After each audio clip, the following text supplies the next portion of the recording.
Hey Diesel friends, Noelle here with Diesel Bookstore with another edition of our weekly Storytime Read Aloud. This week you may have noticed I'm not in the bookstore, I'm in the woods. But that's okay because we can still do Storytime. This week we're going to be reading together this really sweet book by Charlotte Agell and Ana Ramirez Gonzalez, and it's called Maybe Tomorrow.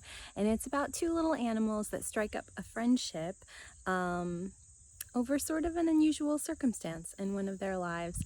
And I think it's really sweet because it shows how people can help each other get through hard times. So it's a little bit longer than our usual story time. This one's about 6 minutes because it's a longer story, but I really hope you enjoy it.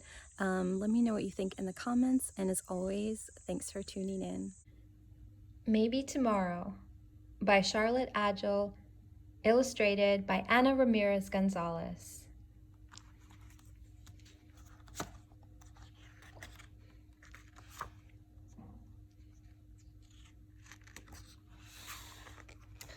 Elba had a big block. She'd been dragging it around for a long time. It made her walk slowly. It made her think darkly. It was heavy. Norris danced everywhere he went, even uphill. One day, Elba was sitting on her block in the park, like she usually did. Along came Norris, in a cloud of butterflies. At first, Elba couldn't see him in all that shininess. "Hello, I'm Norris," he said. "Do you want to go on a picnic?" "I'm Elba," said Elba. "I do not go on picnics." "Well, what do you want to do?" asked Norris. "Sit here on my block." "But you're already doing that." "I know." "Is it fun?" "Not really, no." "What's in it?" Norris wanted to know. "In it?" said Elba. "What do you mean?" "Well, it's a box, isn't it? Something must be inside it." "It's not a box, it's a block," said Elba. "Are you sure?" asked Norris. "Yes," said Elba, prodding it with her umbrella. She always carried one, in case it rained. Norris sat down next to Elba. "I feel something in there," he said. "What?" asked Elba, who didn't feel a thing. "Something sad. I think it wants to come out." "How?" whispered Elba.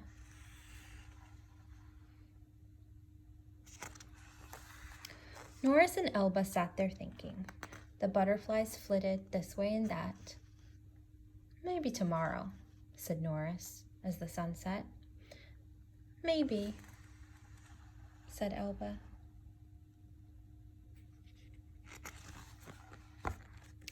The next day it was raining. The butterflies looked a little damp, and the weather didn't slow down Norris, though. "You're making me dizzy," said Elba. "It's time for tea," said Norris. They had a good, quiet tea with rain in it. "Maybe tomorrow?" said Norris. "Maybe," said Elba, "if tomorrow ever comes." Tomorrow didn't come, but another today did. "It's really time," said Norris, "because I want you to come to the ocean with me." "Okay, I'll just take my block," said Elba, surprising herself. "But it's too heavy, right?"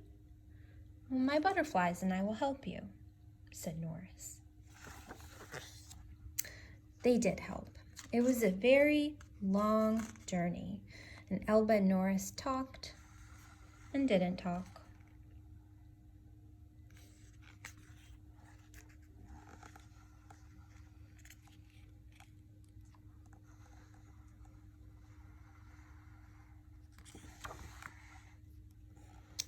"I miss little bird," said Elba as they crested the last hill. "She is gone." "I miss her too," said Norris. Elba paused. "But you didn't know her." No, but you are my friend, so I can help you miss her.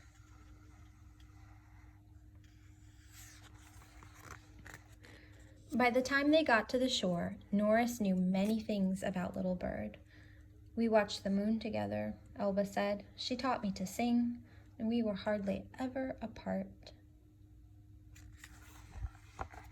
She loved you so much, Norris said. Yes, said Elba as the waves crashed. Some of the butterflies started to fly out towards the horizon. Come back, shouted Elba. It's okay, said Norris. Sometimes we have to let things go. They both sat down to rest on Elba's block, but there wasn't enough room. I think it's smaller, said Elba in amazement. And lighter. Definitely, agreed Norris. Together they stood and faced the roaring sea. I'll always have this block, you know, said Elba. Yeah, maybe you will, said Norris, but I'll help you carry it sometimes. The two friends stayed by the ocean until the sun set and the view was calm. Some of the butterflies came back, and some flew off forever. The next day was sunny. Do you want to go on a picnic? Norris asked. Yes, said Elba.